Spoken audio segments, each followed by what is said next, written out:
After 11 stages and 1,700 kilometres, an Australian is the leader of the Tour de France.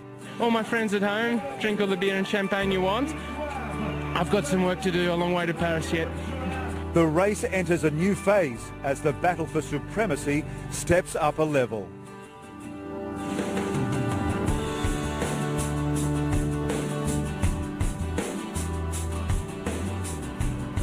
The riders will follow a course from the base of the Pyrenees and finish in the city of Foix, a total distance of 167 kilometres, the biggest climb being the Category 1 Col de Portel, which has never been part of the Tour de France before. Cadel took his rightful place at the front of the pack on a day when the main field was expected to take it easy. It was the perfect opportunity for a big breakaway to chance its luck. 11 riders moved off the front and proceeded to open up what seemed an unbeatable advantage. The escapees eased the pressure off the shoulders of Evans, who was well supported by his Silence Lotto team. As the lead group kept in tempo, Spaniard Oscar Pereira went on what many describe as a solo suicide mission. Further up the road, French rider Amael Moinard was pushing the pedals in a bid to gain King of the Mountain points.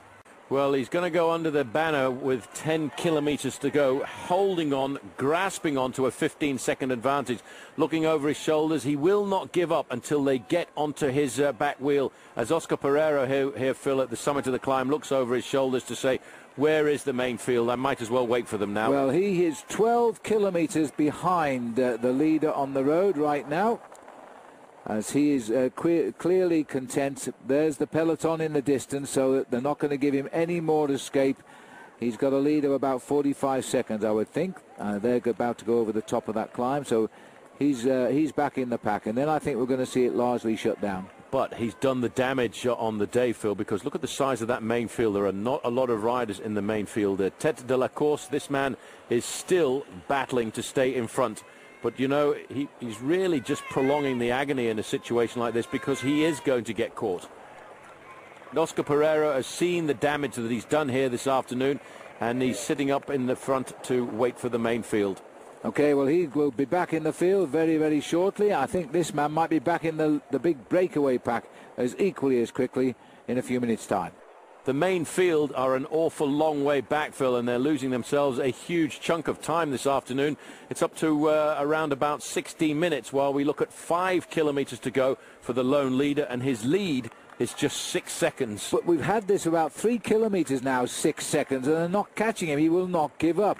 You see, they're freewheeling again. They're looking. They're not organised, because all of these riders are all thinking of a stage victory in the Tour de France. But first of all, they've got to catch the man in front, and it's not so easy as it looks here. Well, in fact, there you can see him just over on the right-hand side. It's almost as if you can reach out and touch him with your hand, but you've got to nail back that final 100 metres.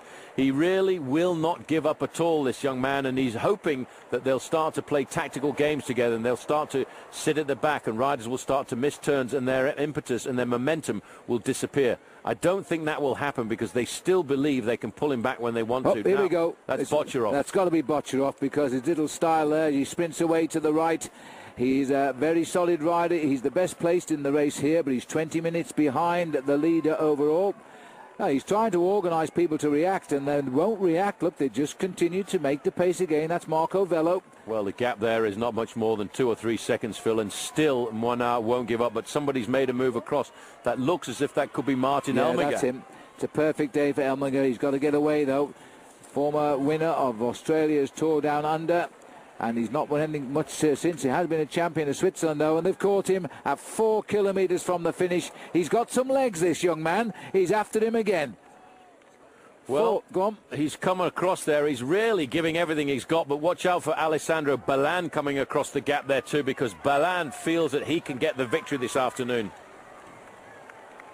Well, this is excellent now as they try to get away. At 3.7 kilometres to go, Kurt Attel-Arvesen has joined Martin Elmiger of Switzerland on the attack. Elmiger, he's been complaining at Elmiger for not going through. Well, Elmiger's just opened the gap with a huge effort. And you see the cat and mouse tactics behind Paul. This is anybody's stage now. The man that hits this group at the right time will win. I get that feeling it's not going to be a group sprint. Well, Arvidsson, former under-23 world champion, and he's been the national road race champion of his country about 4 times, and he knows exactly how to win from a situation like this. Now is not the time to do cat-and-mouse tactics in the group behind, because these two riders are strong riders. They are men who know how to survive. There you can see the little flick of the arm coming from Arvidsson to say to Elmiger, come on, mate, do a turn at the front. But I think he's pushing at the end of oxygen debt. They've got themselves about a 10-second advantage. Now, if that group behind Phil starts to mess around, they're going to lose this stage. They've got to put their heads down here, these two. They've got the gap at 2.7 kilometres. Kurt Atle Arvidsson, the champion of Norway. His only other victory this year was the Grand Prix E3, which is a top semi-classic race in Belgium in March. He's also won 2 stages in his career of the Tour of Italy, but never a stage of the Tour de France. Balin is coming across now. You can just see the pink and blue jersey of the big man from Lamprey, a former winner of the Ronde van Vlaanderen and the Tour of Flanders. He wants to get himself a victory in the Tour here this afternoon. It's his 3rd Tour de France. He's finished his previous 2, but he's never smelt a stage finish victory, though. And is he trying to reach them there? He's had good form all year, Alessandro Balin. He sat near the back of that breakaway, watching how the chase went. And once he's seen that rider caught, this is his big effort now to reach them. And he has the strength to ride away. He's coming over at 2 kilometres to go. He could feel that the group behind was losing its impetus. They're zigzagging across the road. That's not a good sign. That's a sign that they don't have any organisation. Balin has made the junction, but somebody else is coming across now. That is Koos Mourenhout for Team Rabobank. Well, we know that Rabobank has brought all the VIPs to the race today, so maybe he wants to fly the flag for the Dutch bank as he tries to cross the gap as well. And now a counter-attack by Kurt Atle Arvidsson. Elmiger tries to react. Balin's only just got up here. He is going to be feeling a little bit under pressure. Oh, this is really hurting now as Kurt Atle Arvidsson has put in a storming turn at the front and it's put the other 2 guys into a little bit of oxygen debt. But Elmiger has slowly pulled himself, clawed his way back to the wheel there of Arvidsson, and Balin looks over his shoulder. He must be wondering how he's going to recuperate now to try and have something at least left for the sprint. Well, Kurt Atle Arvidsson, who's been the road race champion of his country on 4 occasions, won them when he won the Under-23 World Road Race Championship, has now found 2 riders are giving him a problem. It's a nice mixture of nations here, Norway, Switzerland and Italy, trying for the stage win. A little bit of oxygen debt, though, because of those accelerations. That was a very vicious acceleration by Kurt Atle Arvidsson just a few moments ago, and this will be a sight for sore eyes. 1 kilometre to go. Under the last kilometre, 3 riders marginally in front here. Koos Mourenhout of Rabobank is desperately trying to reach them. We've got quite a narrow approach into Foix now. The road will split down the centre. It won't be so bad for the breakaway. And there is Mourenhout, and it will be a terrific victory for Koos if he could just catch them up here. He looks over his shoulder. There's space now. There's daylight. These boys aren't really racing away. They're scared of each other. And that's what Balin wants. He saw them. He's now going to make this a serious effort, or is he going to shut down because they've marked him? And Arvidsson gets straight onto his back wheel. What a brilliant finish to the day. Well, I would have to think that nearly every one of these riders, Phil, is on the edge of asphyxiation because they've all hit it very hard to, first of all, get themselves into the breakaway situation. There's the bend at 300 metres to go. As they come around that corner now they start to rise slightly uphill, and it looks as though Kurt Atle Arvidsson is going to lead them out here. Martin Elmiger, Balin is a very fast sprinter as he goes on the left of our picture. Mourenhout never got his legs after he came up to the break. Arvidsson is going to hold this, or is he? He's got Elmiger coming through. The legs are going on Arvidsson.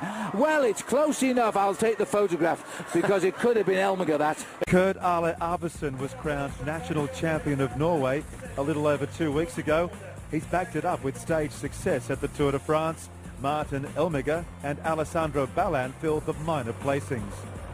Oscar Ferreira keeps his lead in the points competition from Kim Kirchen and Thor Hushoff. Ricardo Rico maintains his place at the top of the King of the Mountain competition from David de la Fuente and Sebastian Lane. And no change in the general classification, the overall standings. Evans keeps his lead over Frank Schleck, followed by Christian Vande Velde, Bernard Cole and Dennis Menchov.